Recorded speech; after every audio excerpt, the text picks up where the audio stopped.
Then the night of my bachelor party arrived. My best man Derek had planned it 3 weeks before the wedding, and it was to be a rather tame night. We were going to go out as a group of guys and have steak, and then go to a concert. Dinner was amazing, but at the concert I was separated from my friends during the show, and suddenly, two very large men grabbed me and dragged me away. They were so much stronger than I was, and although I fought back, they easily overpowered me and threw me into the trunk of a car. I felt the car drive away, and when it finally stopped, the same two men pulled me out of the trunk and then knocked me unconscious. When I woke up, I was tied to a chair and couldn't move. I tried to scream, but they had put a gag in my mouth. Good. You are awake. We don't want any trouble from you so long as you play along. Then in a month, we will set you free. Hello there. My name is Edward, and I know that some people have horrible in-laws, but my mother-in-law is a next-level sociopath. She did everything in her power to try to stop me from marrying her daughter, and I suppose she thought that she had good reasons, but I honestly think that she is just insane. It all started in high school. I met Amy in my junior year, and the two of us bonded over our love of reading. We met in the library and instantly started talking about all the books that we really enjoyed and our favorite authors. By the end of the first year, we were best friends and would go over to each other's houses to watch movies or to play games. However, Amy's mother never really took a liking to me. Hey, Mom, can Edward stay over for dinner? That annoying brat? Can't you find any friends that aren't poor and leech off of you? He doesn't leech off of me, Mom. How can you be so mean to him? It's okay, Amy. I'll just head home. I don't want to be a bother. It was always like that. She never really hid her dislike of me, and I suppose it stemmed from the fact that Amy's family was rather well off and that my family wasn't. In fact, my father worked as a janitor at the factory that Amy's father owned, a fact that Amy's mother always made sure to remind me. When we got older, we both went away to the same business college. Amy had her tuition all paid for by her parents, whereas I was forced to take out student loans and fight for scholarships. Thankfully, I was able to get more than a few though, and in the end, I didn't have to borrow that much money really. It was around the end of our last year that our friendship blossomed into a romantic one, and we realized that we loved each other. Both of us feared telling Amy's mother the good news, as we knew that she wouldn't see it as such. I had no doubt that Amy's mother would reject our relationship and demand that we break up. And sure enough, when we told her, she did exactly that. Hey, Mom, I have some great news. Edward and I have come to realize that we make better partners than just friends. We are dating. You can't be serious? Yes, it's true. We realized that not only are we best friends, but that we love each other as well on a much deeper level as well. Well, luckily that won't last. I will make sure that Amy breaks up with you, Edward. Simply put, you are not good enough for my daughter. You're wrong, Mom. He is more than good enough for me. You are completely wrong about us. So there we were. We knew that she did not give her blessing for our relationship, but neither of us really cared for it. After all, we had always known that she wouldn't be happy about us dating, but that we also did not care whether she did or did not. We loved one another, and that was all that mattered, really. At any rate, we decided that we would keep enjoying our lives, and that maybe one day that her mother would realize that we were a good fit for one another. First off, we needed to figure out what we would be doing for a living. It had always been assumed that Amy would work for her parents' company, but she wanted to strike out on her own and didn't want to rely on her parents' money anymore. I had an idea to buy houses for very cheap, put some work into making the homes beautiful, and then sell them.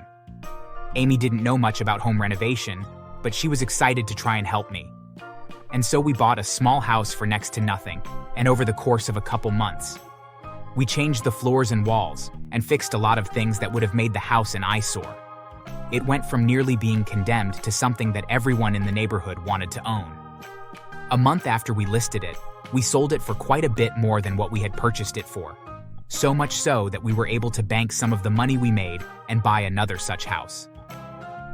By the time we were working on our fourth house, Amy was a natural at home renovations, and we were really beginning to make some good profit. So much so that we were able to renovate homes incredibly quickly. We eventually bought 2 houses and kept one for ourselves. It was perfect. We made sure that everything either of us could ever want was in the house. Amy wanted a sunroom, and we built one for our home. I wanted a large garage, and we got the permits and created one. It was quickly becoming our dream home, and I even saw it as a sign that I should propose, as I couldn't find anyone who was a better partner for me. I even tried to go to Amy's mother to get her blessing, hoping that she had changed her mind on me. Hi there. Listen, I know we have had a contentious past, but I really love your daughter and I want to marry her. Never. You can never marry my daughter. I don't know how you've managed to convince her to date you or to waste our money on building your silly homes, but she'll realize that someone like you could never give her the kind of life she deserves. That's where you're wrong. We make a perfect couple and work extremely well together. And we have never used your money. We have always used our own. Whatever. You can try, but I'll make sure that you will never marry my daughter. I don't see how you could stop us. We are in love, and I was just hoping that you would be able to move past this hatred of me and just accept that we make a great team. You'll see.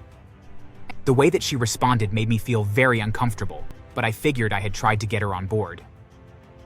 The next few months were a blur, as Amy and I made wedding plans and got everything sorted for the big day. Then the night of my bachelor party arrived. My best man Derek had planned it 3 weeks before the wedding, and it was to be a rather tame night.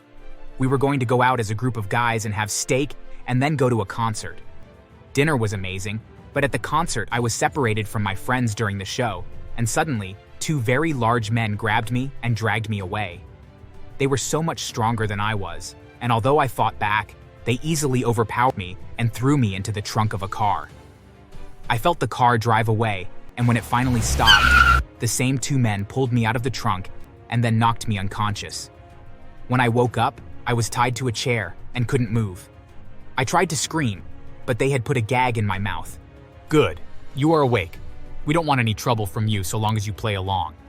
Then in a month, we will set you free. I nodded, but I was unsure what was going on. My mind raced with the possibilities of why these 2 men had kidnapped me, and why they only planned to hold me for a month, and then it dawned on me. My future mother-in-law must have hired them to prevent me from marrying Amy. It was the only thing that made sense. Luckily, the men would untie me every several hours to go and use the washroom, and during one such visit, I kicked one of the men in crotch and then made a break for the door. The other man tried to grab me, but I was thankfully faster, and once outside, I took off at a full run. I had no idea where I was, but after running for 10 minutes, I happened to encounter a police officer who helped me get home. The police took my description of my kidnappers, and although they listened to my suspicions about my mother-in-law, they didn't have any evidence to connect her to the men that had held me hostage. They basically said that the only way that they could prove that my mother-in-law was involved was if they managed to track the men down and have them confess that my mother-in-law had hired them. Amy thankfully agreed with my assessment and called up her mother to tell her that her plan had failed, only to get hung up on. Then, 20 minutes later, Amy's mother was at our front door. Edward, you disgusting piece of crap. I tried to play nice. Those men wouldn't have hurt you, but you had to be persistent. Now you leave me with no choice. My mother-in-law drew a gun and pointed it at me. Terrified, I jumped and ducked behind a wall just as she fired the gun at me. I heard the gun go off 3 or 4 times, and I was incredibly grateful that none of the bullets had hit me. It appeared that she was a terrible shot. A few seconds later, I heard the sound of shattering glass, and then a thump, and when I looked around the corner from my hiding spot, I saw Amy standing over her mother's body. She had hit her mother on the head with a large crystal vase that knocked her out. We then called the police, who rushed over and threw my mother-in-law in handcuffs. She spent that night in jail, and in the morning the police had good news for us. They had found the men that had kidnapped me based on the description of them that I had provided. Not only that, but the men agreed to rat on my mother-in-law in exchange for reduced sentences. They confessed that she hired them to kidnap me and hold me hostage till after the wedding. The plan was that when I didn't show up, that my mother-in-law would then convince Amy that I was no good for her and that I was unreliable. But when that plan failed, that she decided that the only way to prevent me from marrying Amy was to kill me. And so she grabbed her gun and tried to do just that. My mother-in-law was charged with attempted murder and conspiracy to commit murder. The story about how a mother-in-law tried to have her son-in-law killed attracted the attention of the newspapers and local news stations, who all interview Amy and I. Our story spread all over the country and garnered a lot of sympathy for Amy and I. We were even given some serious discounted prices on the next few homes we bought to flip and made an incredible profit off of them. Amy's mother, however, ended up going to prison for 10 years. From what we hear, she isn't doing very well behind bars. The story about how she tried to kill us spread very far indeed, and her fellow inmates did not approve of her foolish ideas. We received reports that at least once a month that she was in the infirmary recovering after a fellow inmate beat her up and either broke a rib or bruised her bad enough for her to need serious medical attention. To this day, she still hates me. As for us, Amy and I eloped and got married on a tropical island. When we got back, we got right back into work, and it didn't take long for our business to begin to thrive.